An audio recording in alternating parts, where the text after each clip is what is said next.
Assalamualaikum warahmatullahi wabarakatuh. Waalaikumsalam warahmatullahi wabarakatuh. Ya, Waalaikumsalam warahmatullahi wabarakatuh. ini acara yang mendadak ya untuk kita, seperti ide membuat talkshow gitu, di mana nanti namanya adalah Alumni Talk, dan ini yang pertama. Jadi nanti kita akan memberikan atau memberi kesempatan kepada abang-abang kita yang senior-senior sepuh, artinya yang sudah jauh di atas kita itu, untuk bisa berbagi pengalaman gitu ya, ataupun memberikan sesuatu hal yang nantinya bisa diambil pelajarannya oleh adik-adik, teman-teman ya, karena seperti kata Soekarno, jas merah gitu, jangan sampai melupakan sejarah. Kita ingin menggali pada hari ini kita ingin menggali dari abang kita, narasumbernya adalah Bang Hasrudi Tanjung. Bang Hasrudi Tanjung ini dulu itu adalah pernah menjabat sebagai Sekjen IMM Fakultas Ekonomi UMSU pada tahun 95-96 ya. Jadi sudah cukup tua. Saya masih, kalau 95-96 itu saya baru mau masuk SD itu. Ya, jadi Bang Hasrudi sudah jadi Sekjen IMM di Fakultas Ekonomi UMSU. Sekarang Bang Hasrudi ini Wakil Dekan 3, Wakil Dekan Kemahasiswaan Fakultas Ekonomi Bisnis UMSU ya. Juga di PDM Muhammadiyah itu sebagai Ketua Majelis Ekonomi ya. Bang Hasrudi itu S1-nya di Manajemen UMSU ya. Di Manajemen UMSU, S2-nya di Manajemen USU, Universitas Sumatera Utara. Dan S3-nya itu di Ilmu Manajemen Brawijaya, Malang ya. Jadi Bang Hasrudi ini waktu saya kuliah memang jarang ketemu karena saya itu angkatan 2008 dan 2012 itu selesai, dan Bang Hasrudi itu kalau nggak salah itu baru selesai 2012 S3-nya lagi. Jadi waktu saya kuliah benar. Bang Hasrudi itu lagi betul. Sekolah S3 ya Bang ya? Iya betul. Ya, jadi pernah juga ketemu itu waktu di Malang, di Universitas Muhammadiyah Malang dengan Arif waktu studi banding itu, melaksanakan studi banding. Arif iya betul. Ada Bang Laspan juga ya. Jadi ya Pak Jelaspan Titi ya. Ya Bang Jelaspan waktu itu masih jadi dekan, dan Bang Hasrudi itu main ke tempat kita atau tempat anak IMM Ekonomi itu studi banding ke Malang, Universitas Muhammadiyah Malang. Ya oke. Itu pengenalan yang saya bisa paparkan mengenai Bang Hasrudi ini. Jadi Bang Hasrudi ini, kalau apalagi adik-adik yang masih semangat ber-IMM, masih mahasiswa, dulu itu ternyata jadi sekjen kan gitu ya, pernah jadi sekjen senior kita. Oke. Nanti Bang Hasrudi akan memaparkan mengenai manajemen spiritual ini. Ini sangat penting di tengah kondisi COVID-19 ya, di dunia, Indonesia, dan bahkan di lingkungan terdekat kita gitu. Ya, silakan Bang Hasrudi, gimana ini tentang manajemen spiritual yang Abang mau sampaikan ke kita-kita, jadi motivasi untuk kita-kita semua ya Bang. Oke, baik Rizky Hamdani, seluruh teman-teman yang alumni talk ini, semua memang serba dadakan, karena memang kadang-kadang itulah, jadi kreativitas, inovasi itu muncul karena kita sedang terdesak, ya muncul ya. Ciri-ciri kita kelompok intelektual ya harus begitu kan. Nah, terima kasih, saya juga ucapkan tadi diskusinya sempat sama Rizky, Hafiz, sama Lupri. Jadi dalam waktu sekejap saja, insya Allah bisa, belum maksimal betul, tapi kita akan berbagi terusnya. Ada juga saya lihat Pak Adik tadi situ, Pak Adik Gunawan, ya bersama kita, kami sama-sama di Fakultas Ekonomi Bisnis, mencoba memberikan yang paling terbaik lah dari sisi kami untuk bisa membantu menjadikan mahasiswa kita menjadi mahasiswa yang unggul, cerdas, terpercaya. Materi yang sampaikan ini sebenarnya juga namanya materi aja tadi. Apa yang mau disampaikan? Akhirnya supaya Sharing-sharing lah. terlihat ada supaya ada terlihat kalimat manajemennya, maka dibuatlah manajemen spiritual. Nah, jadi kalau merujuk spiritualitas ini kan sebenarnya kalau istilah spiritualitas ini tidak mencakup arti Islam saja. Nah, jadi di luar itu juga bagian dari spiritualitas, asalkan dia memiliki semangat keyakinan keagamaan. Maka ada namanya Profesor Hendrik itu, dan dia sebagai seorang guru besar di Universitas Colorado itu, dia melakukan riset yang sangat panjang. Riset itu dilakukannya 25 tahun, sampai dia memunculkan satu buku yang namanya Corporate Mystic. Dia mengambil satu hasil penelitian itu, hasil wawancara yang panjang itu, dia katakan dia menemukan orang-orang yang para pemiliki spiritualitas sejati itu bukan di tempat-tempat ibadah, tapi dia menemukan orang-orang yang memiliki spiritualitas sejati itu di ruang-ruang rapat, di ruang-ruang rapat kantor. Nah, seperti apa wujudnya itu? Nah, karena mereka lebih kepada mencerminkan nilai-nilai yang diyakini oleh orang beragama. Nah, kalau di dalam kita tarik kepada kita Islam, orang yang beragama menurut Islam ini adalah orang yang pertama menjalankan syariat agamanya, menjalankan perintah-perintah Allah, menjauhi segala larangan-larangan Allah. Nah, itu yang diterapkan para eksekutif yang diteliti oleh profesor dari Colorado itu. Nah, ternyata itu adalah miliknya Islam, ya kan? Kalau kita Islam itu seperti itu. Nah, menarik dalam kajian ini kemudian saya teringat surat Al-Imran ayat 190. Boleh kalau ada di sebelahnya ada Al-Quran, boleh dibuka Al-Quran langsung. Surat Al-Imran ayat 190. Nanti berlanjut ke 191, bahkan sampai 94 di penjelasnya.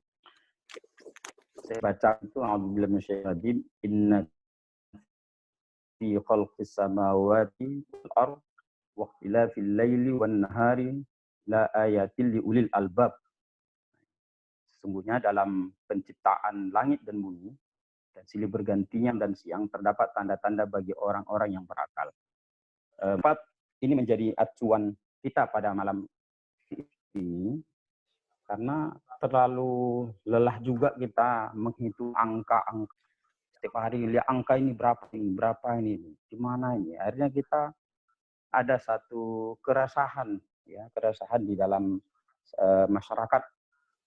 Saya berbicara dengan tetangga saya itu, ternyata diam-diam tetangga saya itu diam di rumah atau kurang senyum, ternyata cemas juga. Oh gitu ya, cemas ya, iya. Ya ternyata semua orang cemas.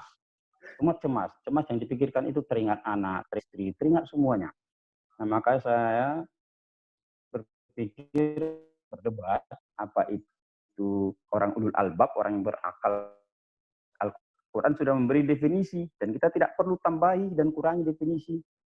Itu orang-orang yang mengingat Allah sambil berdiri, atau duduk, atau dalam keadaan berbaring. Itulah orang-orang yang disebut dengan ulul albab, orang-orang yang berpikir itu.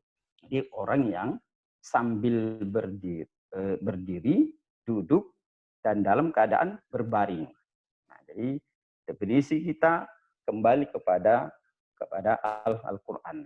Kenapa kita harus kembali kepada Al-Quran? Karena Al-Quran lah menjadi sumber dari segala sumber kehidupan. Ya kan?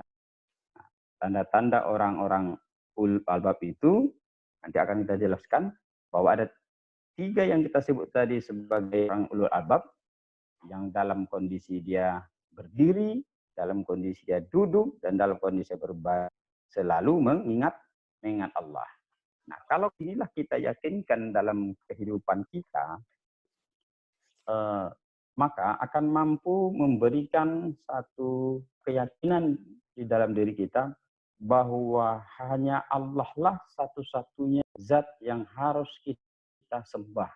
Hanya Allah lah yang satu-satunya zat yang kita mintai pertolongan. Hanya Allah lah satu-satunya kita mintai perlindungan, dan hanya pada Allah lah satu-satunya zat yang kita mintai pemeliharaan. Misalnya. Iya kan? Apakah tanda-tanda ulul albab itu? Nah, itu pertama yang dianggap sebagai ulul albab di dalam Al-Quran surat 90 tadi, cirinya pertama bersungguh dalam mencari ilmu. Konteks ayat ini lebih memang dikedepankan adalah berhubungan dengan pengetahuan. Makna ayat ini lebih cenderung diarahkan, bahkan Rasul pun mengatakan demikian, bahkan para ahli-ahli dalam tafsir pun mengatakan demikian, bahwa konteks ayat ini adalah bukan kepada ibadahnya, tapi kepada bagaimana berpikir. Jadi bentuk dari pengembangan intelektual. Jadi di sana ada konteks pengembangan intelektual. Jadi sampai Hasan Al-Basri itu, dia berkata gini, berpikir sejenak lebih baik daripada bangun sholat malam. Nah, artinya apa? Di dalam ayat ini, orang yang dikaji itu adalah orang-orang yang banyak memahami tentang bagaimana mencari ilmu pengetahuan. Itu nanti bisa kita lihat di Quran surat ketiga ayat ke-7. Nanti boleh dicek nanti kalau ada Quran di sebelah, boleh langsung dicek. Bisa nanti lihat Quran surat ketiga ayat ke-7. Kemudian ciri-ciri ulul albab itu mampu memisahkan yang jelek dari yang baik.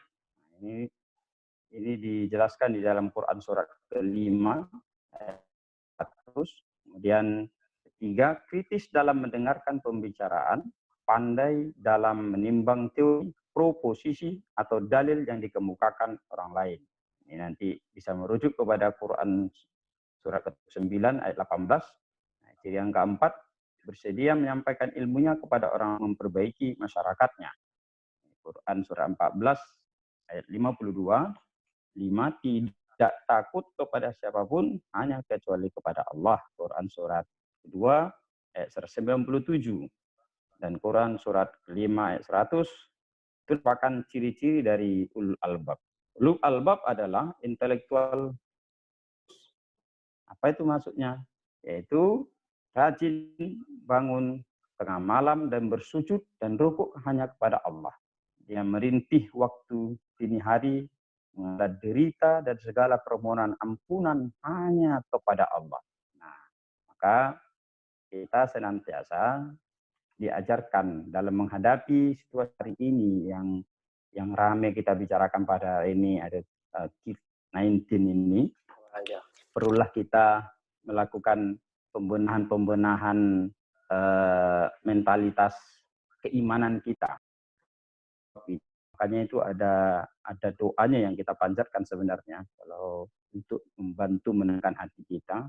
Kalau dulu ketika Rasulullah itu hijrah dari Mekah ke Madinah, di dalam gua itu Abu Bakar itu ketakutan sekali kan, ya kan, sampai Rasulullah itu mengingatkan jangan takut, Allah bersama kita, ya kan, wala tahzan, ya. Jadi jangan takut ya Abu Bakar, Allah lagi bersama kita. Kemudian ada doa yang bisa membantu kita di dalam menjalani kehidupan di masa yang sangat-sangat rumit ini, ya. Itu dalam keseharian kita, di dalam sholat kita, baik pagi, siang, sore, dan malam, kita bisa berdoa, Allahumma inni a'udzubika minka, ya Allah, aku ini berlindung kepadamu dari kejahatan daripadamu. Karena sesungguhnya kejahatan maupun kebaikan itu datang dari Allah, karena Allah pemilik. Kejahatan kemudian itu makhluk. Segala makhluk itu milik Allah, atas izin dan ridho Allah, ya kan? Nah, jadi segala apapun yang ada di alam semesta ini adalah makhluk yang semuanya bergerak semuanya terjadi semata-mata hanya karena izin dan ridho Allah. Jadi kita berdoa, kemudian kita Allahumma inni a'udzubika min syarri ma khalaqta. Berlindung kepadamu ya Allah dari kejahatan. Nah, ini terminologinya terminologi intelektual begini ya. Jadi apakah memang ada kejahatan yang diciptakan Allah? Ya, semua berasal dari Allah. Semua berasal dari Allah. Bagi orang yang beriman, ini suatu ujian, cobaan dalam rangka menjadikan kita menjadi orang yang lebih beriman kepada Allah. Sesungguhnya Allah sangat rindu kepada kita karena Dia ingin kita merintih dalam doa-doa kita, memohon ampunan, memohon pertolongan. Itulah yang Allah senangi sebenarnya. Allah sangat senang itu. Maka diberikanlah sesuatu pada hari ini, sesuatu yang luar biasa. Ya, jujur atau tidak jujur kita mengakui, semua kita ini cemas. Apalagi di awal-awal pertama dulu ya. Awal pertama itu kita sangat-sangat cemas, sangat-sangat khawatir. Banyak hal akan terbayang di pikiran kita apa yang akan terjadi di kemudian hari. Tapi percayalah, segala sesuatu itu karena takdir Allah. Maka ketika Umar dulu pergi ke suatu daerah di Syam ya, dia dihadang oleh sahabat supaya dia ikut ke dalam daerah yang terkena wabah. Apakah kata sahabat tersebut kepada Umar, apakah kamu ingin menghindari takdir? Kata Umar, aku pergi itu juga untuk menjemput takdir.